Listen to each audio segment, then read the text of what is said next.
Esta historia está basada en hechos reales. Por respeto a las víctimas y sus familias, ciertos nombres y lugares han sido modificados. El contenido puede causar un fuerte impacto emocional. Tenía 6 años y no lloraba. Tampoco hablaba mucho. Solo apretaba play en una grabadora vieja, de esas con botones duros y rechinantes, que parecía más un recuerdo roto que un aparato útil. Brenda Nayeli Castañeda Torres llegó al albergue Camino de Luz con eso entre las manos y una mochila que olía a humedad. Era febrero en Fresnillo, Zacatecas, y el frío hacía que los niños durmieran en litera con 2 suéteres puestos. Pero Brenda no pedía cobija, no pedía nada. Se sentaba en la esquina de la cama y escuchaba en silencio una voz de mujer que decía: «Te quiero, hija. Siempre te voy a cuidar». Todos pensaban que era una grabación cualquiera, algo que la niña ponía por costumbre o consuelo. Nadie la interrumpía, nadie le preguntaba, porque el dolor en los albergues del DIF no grita, no se desborda. Se queda ahí, encapsulado en objetos, rutinas y repeticiones. Como ella, que no buscaba a su madre, la había encerrado en una cinta. Y eso bastaba. Tenía 6 años cuando el sonido se volvió su refugio y su condena, y la grabadora antigua se convirtió en el único vínculo que mantenía a Brenda Nayeli Castañeda Torres conectada a un mundo que había perdido. Llegó a la casa hogar Camino de Luz, en Fresnillo, Zacatecas, en una tarde gris, con una mochila raída y aquella grabadora que pesaba más que su pequeña mano. Desde entonces, cada noche cerrado el albergue, ella apretaba el botón de play y se recostaba sobre un cobertor gastado, con los ojos cerrados, como si el mayor esfuerzo de su cuerpo fuera no llorar. En la oscuridad del dormitorio, bajo el rumor de los sueldos que crujían, solo el clic de la cinta se repetía: «Te quiero, hija, siempre te voy a cuidar». La voz era suave pero firme y resonaba en la mente de Brenda como un ritual ancestral que dejaba en su pecho un hueco que el albergue no llenaba. No pedía otra cosa. No hablaba de la voz. No preguntaba nada. Nadie le preguntaba tampoco, porque el sistema funcionaba con silencios pactados. Los otros niños, los cuidadores, hasta las voluntarias, asumieron que la niña vivía en un loop emocional, que necesitaba esa cinta para no desvanecer. Así, nadie revisó sus pertenencias. Nadie registró su historia ni pidió informes a DIF estatal. Ella dormía rígida en su litera, con los dedos enroscados en la correa vieja de la grabadora, y despertaba con los oídos adormecidos por el eco de esa voz. No tenía apetito, comía lo justo, no más por costumbre, y nunca miraba directamente a los ojos de las demás niñas. No reía, no cantaba, solo vivía pegada al botón de play. Pasaron semanas sin que nada interrumpiera ese círculo. La grabadora era su madre ausente, su cordón umbilical sonoro, su identidad encapsulada. El albergue se acomodaba a eso, dejaba pasar el tiempo y la rutina. Un día, después de que una tormenta azotara la colonia y el albergue sufriera una gotera, una voluntaria llevó a la propiedad un técnico de sonido que colaboraba con proyectos comunitarios en Zacatecas. Había trabajado años en una estación de radio local y tenía una sensibilidad especial para las voces olvidadas. Cuando vio la grabadora de Brenda, la reconoció como un artefacto anacrónico, pero pidió autorización para revisarla. La niña aceptó con ojos vacíos, sin esperar nada. El técnico limpió la carcasa, reemplazó baterías oxidadas y conectó la cinta a un equipo de restauración digital. Con miedo casi reverente, pulsó play por primera vez fuera del aparato de Brenda.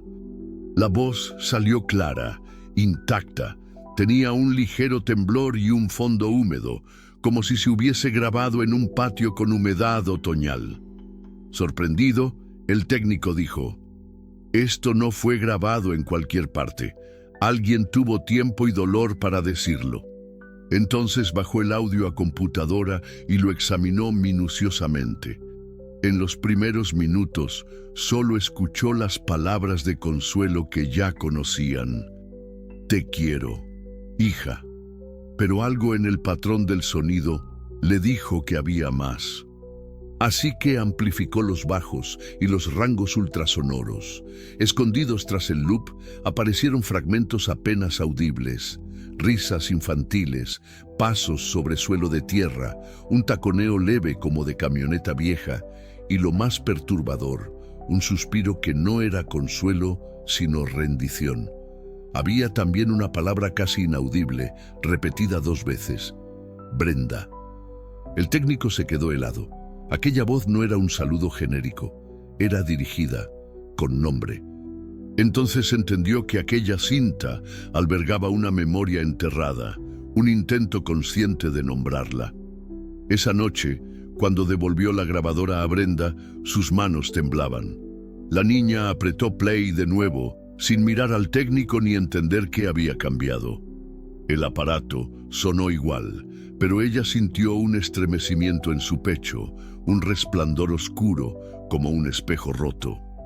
Durante días siguientes, el técnico regresó en silencio al albergue, llevando auriculares, portátil y paciencia para escuchar cada fragmento. Nunca mencionó las risas o los pasos. Solo guardó la grabación limpia en un pendrive. Fue hasta que encontró al final un sonido claro de agua corriendo, como una llave abierta, un llanto breve y la voz de mujer. Brenda, allá te dejo, pero jamás te olvido. Con esa frase clara, la identidad comenzó a inundar la niña. Aparentemente nada cambió. Ella seguía apretando play, dormía rígida, comía lo mismo. Pero la cinta ya no era un consuelo ciego, se volvió evidencia de un abandono consciente. El técnico habló con la directora del DIF local con pruebas y la historia empezó a moverse por los pasillos burocráticos. Se ordenó abrir expediente, enviar solicitud a Puebla, lugar de origen que se supuso, y rastrear posibles vínculos familiares. Secretamente, la existencia de esa voz reconstruida generó esperanza en Brenda. Aunque no sonreía, dejó escapar una lágrima al escuchar el nombre pronunciado. La rigidez corporal se ablandó. Al principio fue mínima. Alzó la cabeza sin que la obligaran. Comió un poco más. Una encargada notó que ella alzó un dedo para señalar una foto de la grabadora en el cuaderno personal que llevaba. Ya no evitaba mirar. Aquello fue el primer signo de una reconexión con la propia conciencia. No hubo milagros. La directora insistió en ritmo lento, cuidadoso. En el albergue nadie le habló directamente de lo que se escuchó. La vida siguió igual por fuera. Pero dentro de Brenda algo cambió. La cinta dejó de ser un bucle perpetuo y se convirtió en testigo. Testigo de que alguien la nombró una vez. Testigo de que su dolor era auténtico. Testigo de que existía una voz que la amó. Pocas semanas después, llegó un expediente con datos. La madre se llamaba Marisol Castañeda. Tuvo a Brenda en Puebla y desapareció tras intentar regresar con ella. No hay certeza de paradero, pero hubo búsqueda. La coordinadora del DIF contactó con un programa de búsqueda de madres desaparecidas en Oaxaca y Puebla. Fue lento, procedimental, frío como la litera donde Brenda dormía. Pero cada avance administrativo añadió densidad al aire de la niña. En su rostro casi neutro comenzaron a aparecer sombras de emoción, pequeñas arrugas en la frente, una fuerza silenciosa que no gritaba, pero se asentaba. El apego simbólico a la grabadora ahora convivía con una nueva posibilidad: la búsqueda. Una niña institucionalizada empezó a convertirse en sujeto con historia. El dolor no desaparecía. Seguía latente en cada palabra de la voz restaurada, pero ahora ese dolor era puente, no cárcel. Y aunque nadie tuvo el coraje de decirle que su madre quizá jamás volvería, Brenda empezó a aprender que el amor puede ser memoria, pero también impulso para seguir. Ese impulso silencioso fue la primera grieta en su silencio inerte. El sonido era el mismo, pero ya no era igual. Desde que el técnico extrajo la frase escondida en la cinta, ese Brenda, allá te dejo, pero jamás te olvido, la grabadora se volvió un artefacto sagrado. Brenda Nayeli seguía usándola cada noche, pero algo en su postura había cambiado. Ya no la abrazaba con desesperación, sino con cuidado, como si supiera que ese objeto cargaba algo frágil y profundo. En la casa hogar Camino de Luz, los cambios eran mínimos, pero los ojos atentos podían notarlos. Brenda empezó a caminar diferente, con menos rigidez, con pasos más suaves, como si dejara de estar en estado de alerta constante. A veces se detenía frente al ventanal del comedor, donde se veía una antena vieja movida por el viento. Se quedaba ahí, inmóvil, como si escuchara dentro de su cabeza la misma cinta, pero sin reproducirla. La coordinadora del albergue, doña Maritza, notó que Brenda al fin hacía contacto visual, aunque breve. Una vez, incluso, sostuvo la mirada de otra niña cuando ésta le ofreció una crayola. No la usó, no dibujó, pero aceptó el gesto. Fue el primer contacto espontáneo en más de 2 meses.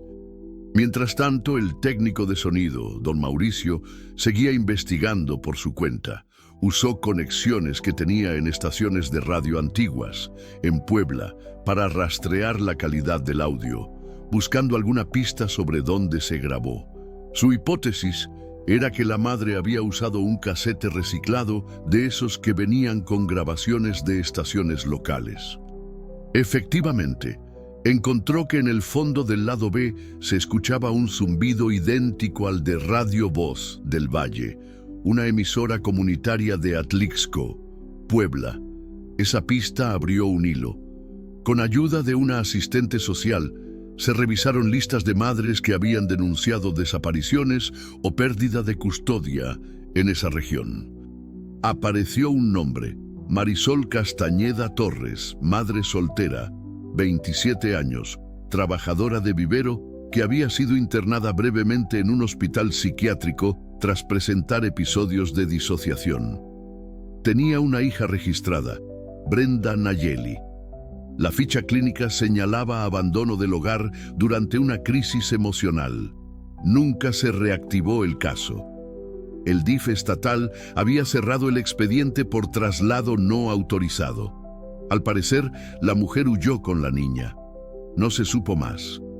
En el albergue, Brenda no sabía nada de esas gestiones, pero comenzó a mostrar señales de deshielo emocional. Una noche, se acercó a una cuidadora y preguntó si podía cambiar su cobija por otra más suave. Era la primera petición directa que hacía. Al día siguiente, tomó medio pan de dulce en el desayuno, un acto simple pero poderoso.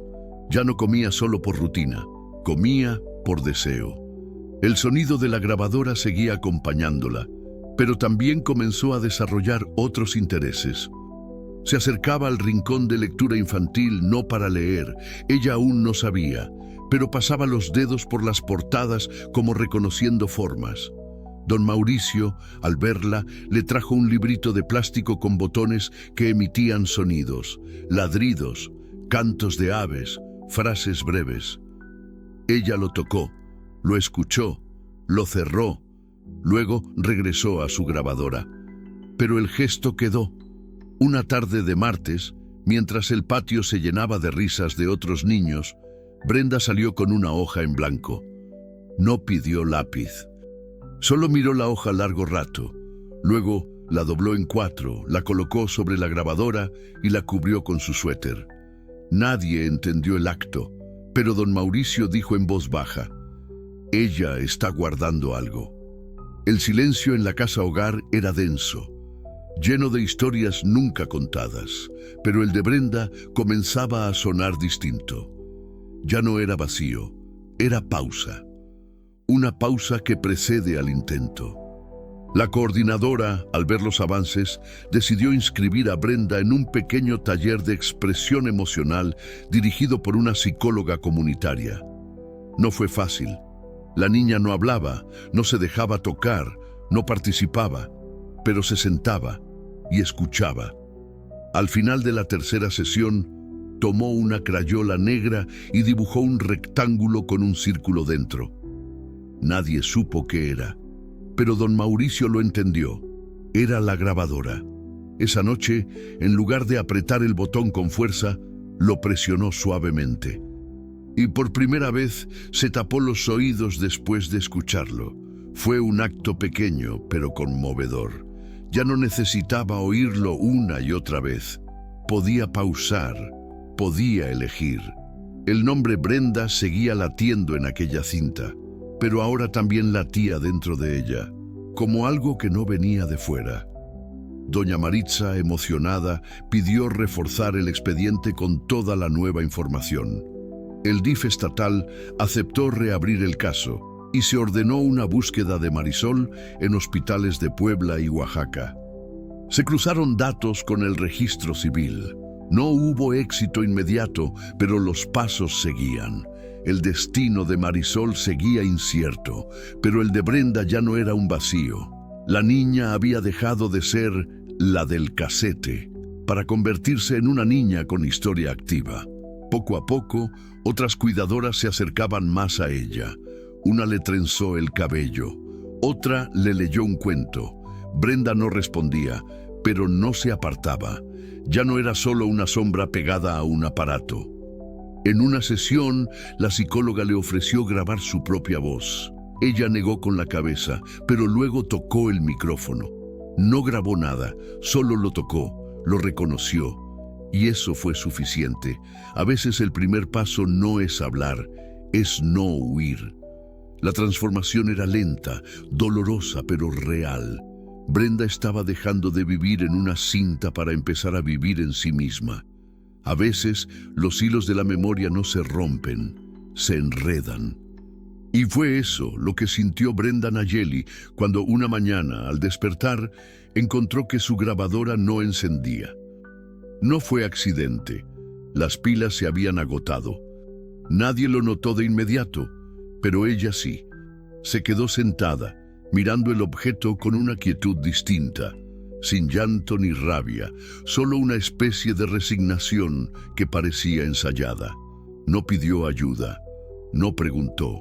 Se limitó a envolver la grabadora con su suéter y la colocó bajo la almohada, como quien entierra a un animal querido.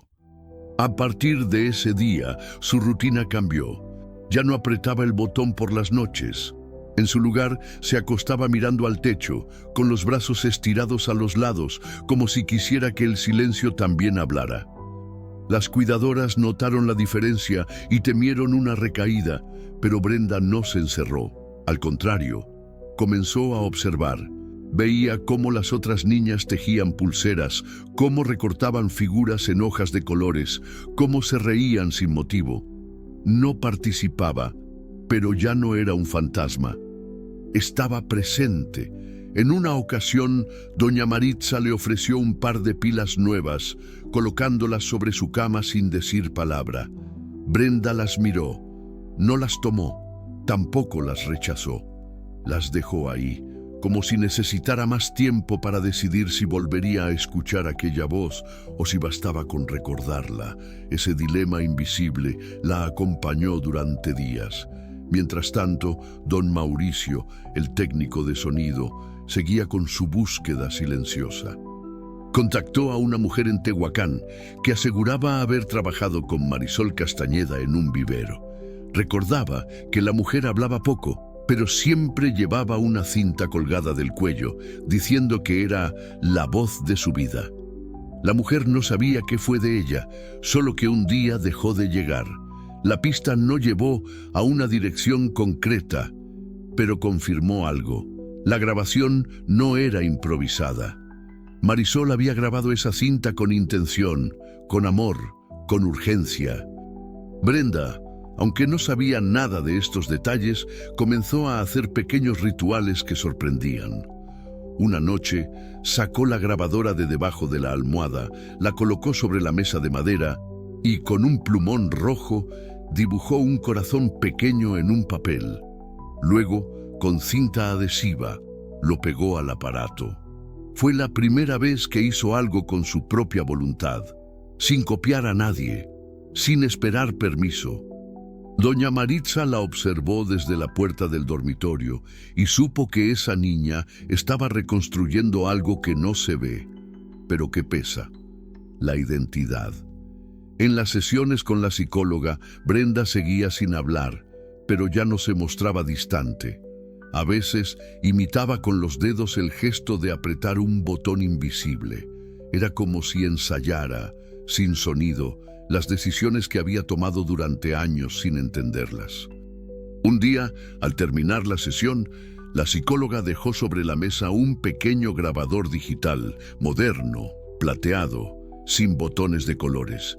Brenda lo tomó entre las manos, lo giró, lo encendió. Escuchó su propio silencio. No grabó nada, pero esa noche durmió abrazada a ese aparato, como si algo en ella necesitara trasladar su vínculo hacia el presente. Al amanecer, dejó el grabador en su sitio, sin que nadie le dijera nada. En el comedor, comió pan con cajeta. Luego, pidió otra rebanada. Fue la primera vez que lo hizo. Nadie celebró en voz alta, pero todos lo sintieron. Ese mismo día, Brenda rompió un patrón aún más profundo. Una niña de su edad, llamada Lupita, se tropezó y cayó cerca de ella. Brenda fue la primera en estirar la mano para ayudarla. Nadie lo esperaba, ni siquiera ella. No dijo nada, pero ese gesto marcó un antes y un después. Esa tarde, doña Maritza decidió mostrarle una hoja impresa con una imagen borrosa. Era la única fotografía que habían conseguido de Marisol. Había sido tomada en un archivo de hospital años atrás, en blanco y negro, con el cabello recogido y la mirada ida. Brenda la tomó con delicadeza. No preguntó si era su madre. No lloró. Solo la observó largo rato. Luego, con movimientos lentos, la colocó sobre la grabadora. Y por primera vez, sin sonido, sus labios se movieron. No se escuchó la palabra. Pero todos supieron qué decía: ¡Mamá! Esa imagen no fue pegada ni enmarcada. Brenda la guardó dentro de una libreta que le dieron después, donde comenzó a hacer dibujos de líneas rectas, como caminos, que siempre llevaban a un cuadrado con una espiral dentro. Nadie entendía esos trazos, pero ella sí. Eran mapas, mapas interiores, mapas hacia algo que aún no tenía nombre. En el DIF estatal, los expedientes seguían abiertos. Las búsquedas no daban resultados concretos. Se consultaron bases de datos de mujeres desaparecidas, albergues psiquiátricos, listas de personas no localizadas. Marisol no aparecía. Pero ahora, Brenda ya no necesitaba la certeza inmediata. Había empezado a reconstruir a su madre dentro de sí. Una madre que quizás ya no estaba, pero que la había amado lo suficiente como para dejarle una voz. Esa voz no era una promesa, era un refugio. Y aunque el mundo no le diera respuestas, la cinta bastaba. La grabadora dejó de sonar, pero Brenda comenzó a hacerla hablar con su memoria. A veces se la llevaba al patio y la colocaba al sol. Decía que así se calentaba. Otras veces la cubría con una manta como si tuviera frío. Era su manera de cuidar, de hacer por el objeto lo que una vez sintió que alguien hizo por ella. A esa altura, nadie del albergue la llamaba la niña de la grabadora. Ahora era Brenda, con nombre, con historia, con vínculos nuevos. El invierno en Fresnillo se arrastraba con un frío sordo que calaba incluso dentro del albergue. Las literas seguían crujientes, los colchones seguían duros y las luces seguían apagándose a las 8. Pero algo había cambiado en la forma en que Brenda Nayeli ocupaba su espacio. Ya no dormía acurrucada como antes, ni vigilaba su grabadora con el cuerpo entero. Ahora la colocaba sobre una caja de madera que una cuidadora le permitió usar como mesa, y la cubría con un pañuelo celeste que ella misma había elegido de entre las donaciones. «Para que no se sienta sola», dijo una tarde, sin levantar la voz. Fue la primera frase completa que alguien le oyó desde su llegada. Nadie respondió, no por indiferencia, sino por respeto al milagro contenido en esa simple oración. Las palabras de Brenda eran pocas, pero densas, como piedras pequeñas que, al caer, removían capas enteras de silencio acumulado. Después de eso, las demás niñas empezaron a acercarse más a ella. Algunas le ofrecían galletas, otras le pedían ayuda para buscar crayolas. Una vez, Lupita le preguntó si quería que le hiciera una pulsera. Brenda no respondió, pero extendió la muñeca. Esa fue su manera de decir sí. Y al día siguiente, usó la pulsera sin esconderla. Era morada y verde, tejida con torpeza, pero Brenda la tocaba a cada rato, como si fuera un talismán. En las sesiones de terapia, la psicóloga notó que Brenda ya no se limitaba a escuchar. Ahora imitaba sonidos con la boca, murmuraba fragmentos de frases, como si su lengua estuviera despertando después de años de inactividad. Grabó por primera vez su voz en el dispositivo digital de don Mauricio. No dijo palabras, solo hizo un sonido parecido al suspiro que aparecía al final de la cinta original. Era una forma de respuesta, un eco, un puente entre lo que había recibido y lo que ahora podía devolver. Mientras tanto, en el DIF de Zacatecas, la búsqueda de Marisol continuaba. La red de mujeres desaparecidas en Puebla compartió una fotografía similar a la que tenía Brenda. Se trataba de una mujer sin identificación internada en un hospital psiquiátrico en Teciutlán, pero el rostro no coincidía del todo. Aún así, enviaron muestras de ADN para comparación. Brenda no fue informada de eso. El equipo del albergue decidió esperar. La niña estaba en un proceso de reconstrucción interna que no podía ser interrumpido con incertidumbres nuevas. Era como si su identidad estuviera pegándose poco a poco, como un jarrón roto que se repara sin prisa, pieza por pieza. Un día, mientras dibujaba caminos y espirales en su cuaderno, una de las cuidadoras le preguntó qué eran esas formas. Brenda, con voz baja, respondió, «Son los lugares donde vive su voz». Nadie preguntó más. Ese cuaderno se convirtió en su mapa emocional, su forma de nombrar lo que aún no entendía. Los caminos se hacían más largos, las espirales más grandes, y a veces dibujaba una grabadora pequeñita en una esquina. A veces no. Dependía del día. La grabadora, por su parte, seguía sin funcionar. Pero Brenda no pidió más pilas. La había convertido en otra cosa. Ya no era un aparato, era un símbolo, un relicario, una tumba sonora que también era semilla.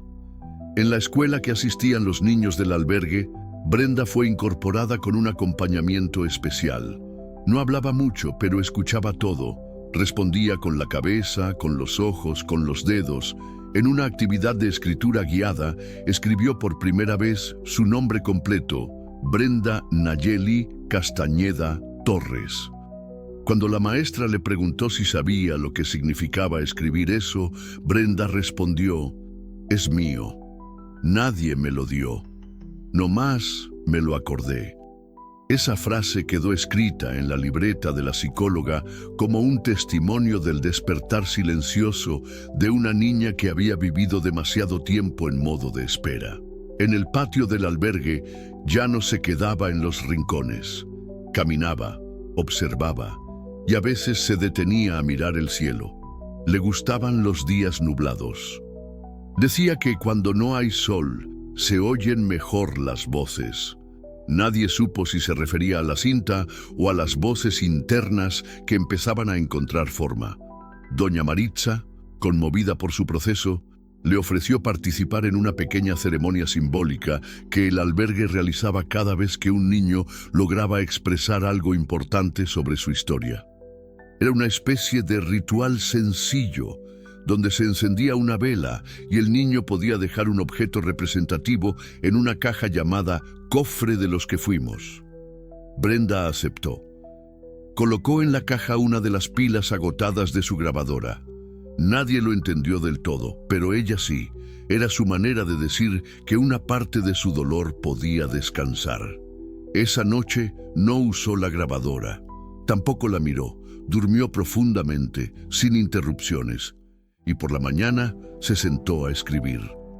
No sabía muchas palabras, pero escribió una lista con 3 cosas: vos, mamá, yo. Las guardó en su cuaderno, junto a los dibujos. En su mundo interno se estaban uniendo los fragmentos. Ya no era solo una niña abandonada, era una niña que empezaba a elegir qué guardar, qué soltar y qué reinventar. El informe del DIF aún no tenía noticias certeras sobre Marisol. Las pruebas de ADN seguían en espera. Pero el equipo ya no hablaba de Brenda como un caso. Hablaban de ella como una niña con historia propia, una niña que, aunque no tuviera certezas sobre su madre, había logrado encontrar una manera de mantenerse entera. Esa entereza discreta, construida sin ruido, con actos mínimos y gestos simbólicos, era su forma de redención. Brenda Nayeli había pasado de vivir atrapada en una cinta a convertirse en la narradora silenciosa de su propia reconstrucción. La mañana en que Brenda Nayeli dejó la grabadora en la repisa del dormitorio, sin cubrirla con el suéter ni colocarla bajo la almohada, fue la misma en que la prueba de ADN dio negativo. La mujer internada en Teciutlán no era Marisol. El equipo del DIF recibió la noticia en silencio, sin hacer alboroto. Doña Maritza respiró hondo, guardó el documento en el expediente y no dijo nada a Brenda, no por falta de respeto, sino porque comprendía que no había urgencia en la respuesta. La niña ya no esperaba a su madre como quien espera un rescate, la esperaba como quien honra una ausencia. En el comedor, Brenda comió normal. Luego, en su cuaderno, dibujó una espiral que terminaba en una flor. Cuando la psicóloga le preguntó qué significaba, ella dijo: «Es donde se fue su voz, y yo la sigo oyendo». Esa frase quedó flotando como una melodía baja en el aire del albergue. Brenda no volvió a usar la grabadora, no la tiró, no la escondió. La dejó ahí, como se deja una etapa, como se deja una piel que ya no abriga pero que alguna vez protegió. Durante las semanas siguientes, Brenda comenzó a participar en pequeñas actividades comunitarias. Barría el patio junto a otras niñas, ayudaba a ordenar libros en el rincón de lectura, incluso plantó un girasol en una maceta rota que encontraron atrás del comedor. Lo regaba cada día sin falta. «Ella me cuida, yo la cuido», decía al tocar la tierra. Esa simple acción tan común se convirtió en un rito. En la escuela ya escribía frases completas, usaba lápiz con fuerza, se notaba que no le temía al error. A veces escribía su nombre muchas veces seguidas, como si quisiera dejar constancia de que era real. La psicóloga le sugirió grabar una carta para sí misma, un audio breve. Brenda aceptó. Grabó algo corto, con su voz temblorosa, pero decidida. «Brenda soy yo. No se me olvide». Luego apagó el dispositivo y lo entregó sin decir más. Nadie lloró, pero todos lo sintieron. Ese «no se me olvide» era un grito envuelto en susurro. En los pasillos del DIF, el expediente de Brenda fue finalmente actualizado. Ya no decía «niña sin información familiar», sino «proceso de identidad en curso, con acompañamiento psicosocial». El cambio era técnico pero también simbólico. Brenda ya no era un caso perdido, era una historia viva. A finales de abril, Una organización que apoyaba a niños institucionalizados ofreció una visita a un vivero comunitario en las afueras de Zacatecas. El personal dudó en incluir a Brenda, pero ella misma levantó la mano cuando preguntaron quién quería ir. En el vivero reconoció los olores antes que las formas: tierra húmeda, hojas recién cortadas, agua estancada. Caminó entre las hileras de plantas como si su cuerpo supiera a dónde ir. Se detuvo frente a un limonero pequeño, tocó el tronco y dijo: aquí olía ella. Nadie entendió del todo, pero nadie interrumpió. Don Mauricio, que la acompañaba, tomó nota mental de la escena. Sabía que la memoria olfativa es la más antigua, la más fiel. Quizás Marisol alguna vez trabajó en un lugar así, o quizás Brenda solo necesitaba encontrar un olor que le diera paz. Al regresar al albergue, se llevó una hoja seca del limonero. La guardó dentro de su cuaderno. Nunca explicó por qué. No hacía falta. En las noches ya no se despertaba sobresaltada. Dormía con la cabeza girada hacia la ventana, como si esperara la luz antes que una voz. Las demás niñas notaban el cambio. Una le pidió que le leyera algo. Brenda lo intentó. Tropezó con las palabras, pero no se detuvo. Leyó despacio, sin miedo. Ese día la psicóloga la abrazó por primera vez. Brenda no se apartó. Fue un abrazo breve, tierno, sin palabras. Y al separarse, Brenda dijo: ya no me duele como antes. Era cierto. Aún dolía, pero no igual. El dolor se había transformado en un lugar donde también cabía el consuelo. A inicios de mayo, doña Maritza le entregó un sobre con una carta redactada por el equipo del DIF. Era una solicitud formal para buscar a familiares lejanos en el estado de Puebla. Brenda la recibió, la leyó con ayuda y luego preguntó: ¿y si no hay nadie? La directora respondió: entonces tú serás tu alguien. Brenda bajó la mirada, pensó un momento y luego dijo: entonces, está bien. Esa noche, por primera vez, no durmió sola. Lupita le pidió subir a su litera. Dormían cabeza con cabeza, respirando parejo. La grabadora permanecía en la repisa, cubierta por el pañuelo celeste. No volvió a sonar, pero tampoco fue olvidada. Era el testigo mudo de todo lo que esa niña había sido y de todo lo que estaba empezando a ser. El girasol floreció en junio. Brenda lo llevó consigo a la ceremonia de cierre del ciclo escolar. Lo colocó en el escenario y dijo: ella me enseñó a crecer sin que me vean. Nadie preguntó quién era ella. No hacía falta.